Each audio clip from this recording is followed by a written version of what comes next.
driving into your district, Sure. you're obviously there's large homes, there's well-established neighborhoods. What percentage of your district is Republican versus Democrat? The number that we typically talk about is 55%.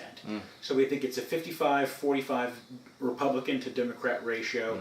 The 55 is a soft 55. So while we recognize that there are Republicans in our district that are 55%, they are not as strong or robust as Republicans as we see up in the northern region of Dallas County. So it's a little closer margin than maybe the statistics show. I think that's right. Yeah. I think that's right. Our neighborhood, our district is Republican, but there's no question that it leans towards the middle. Right? I think you'll see that the attitudes of the people here are different than they would be in, say, the northern regions of Dallas County or up in Collin County. As you're going around, and I know you're meeting people, I see all your Facebook events Sure. and things. What is on the minds of your constituents or potential constituents? Duke, we spent a lot of time asking that question. You know, the biggest component of our strategy in this most recent runoff was to knock on the doors and talk to the people about the issues. We really wanted to understand what was important to them.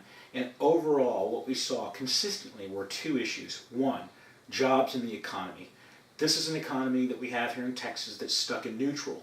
It's strong vis-a-vis our other states, the other 49 states, but we still have some shortcomings. We do need to strengthen our economy, make it stronger, create more jobs, and that's what people are concerned about. Two, education. This is a bedroom community. Lots of young families like ourselves, lots of people who have kids that are coming up through the system and are wanting good public education. So we hear over and over again, Jason, make sure you go down to Austin and protect public education.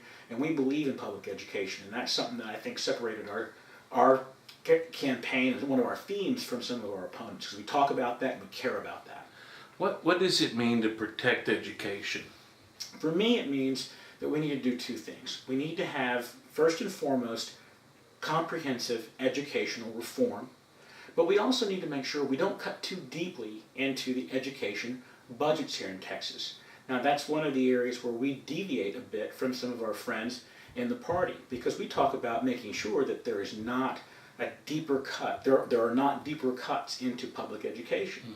So we talk about that. But, you know, I recognize there's inefficiency in some of the educational programs we have around the state. I recognize that there's sometimes too much spent on administrators and teachers elsewhere. But I also recognize that we have a duty to make sure that we fund students all across Texas. We have a constitutional mandate to educate all students, not necessarily the smartest, not necessarily the wealthiest, but all Texas students. We need to make sure that we have the necessary resources to make sure that they have the things that they need. Air conditions in the schools, roofs that don't leak, those kinds of things. But we need to couple that with educational reform. So I'm not one that believes we need to throw money at the problem. I believe we need to do the kinds of things necessary to make sure that we have a better and a stronger public education system. As a legislator, how do you actually create these reforms or put the wheel in motion so that they actually come to fruition? Well, it's a good question. And I tell you, one of the first things I did when I decided to run for this office was decided to educate myself personally. Look, I understand public education. I'm a product of the public schools here in Texas. My daughter, Sophia, is going to start at a DISD public school in the fall. But I also knew there was a lot of things I didn't understand about education, things I didn't know about it. And so I spent time with experts, people much smarter than myself on the subject that told me about the issues that really impacted education. So they talked to me about a couple of things. I learned a couple of things that are important that I want to implement when I go down to Austin. The first thing I learned was that we need to have more local control of our schools. Look, bureaucrats like me, legislators like me, have no business telling folks in other districts how they need to run their school systems. We need to have those kinds of decisions made here in the district. We need to make sure we have transparency in our educational system.